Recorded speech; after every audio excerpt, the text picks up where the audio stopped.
বিসিবিতে দ্বিতীয় নারী পরিচালক হতে যাচ্ছেন রুবাবা দৌলা। কর্পোরেট গ্ল্যামার থেকে 22 গজের বোর্ডে কে এই রুবাবা দৌলা? দেশের ক্রিকেট প্রশাসনে যুক্ত হতে যাচ্ছেন কর্পোরেট জগতের সুপরিচিত মুখ রুবাবা দৌলা। জাতীয় ক্রীড়া পরিষদের এনএসসি মনোনয়ন নিয়ে তিনি বাংলাদেশ ক্রিকেট বোর্ডের বিসিবি পরিচালক পদে আসছেন। এর মধ্য দিয়ে তিনি বিসিবির ইতিহাসে দ্বিতীয় নারী পরিচালক হওয়ার গৌরব অর্জন করবেন।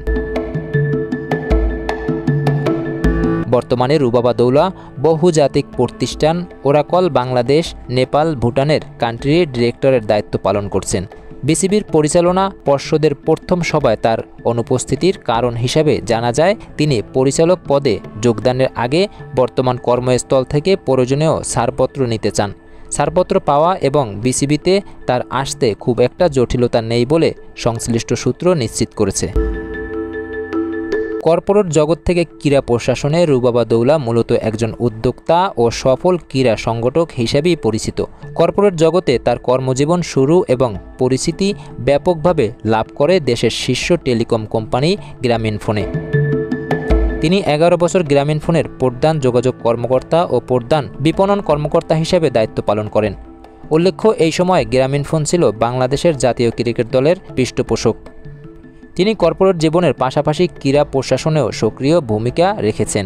তিনি 2009 সাল থেকে 2015 সাল পর্যন্ত বাংলাদেশ ব্যাডমিন্টন ফেডারেশনের প্রেসিডেন্ট হিসেবে দায়িত্ব পালন করেছেন।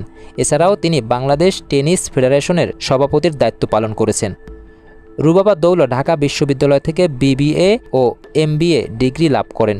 পরবর্তীতে তিনি স্টকহোম স্কুল অব ইকোনমিক্স এবং লন্ডন বিজনেস স্কুল থেকে উচ্চতর ডিগ্রি নেন।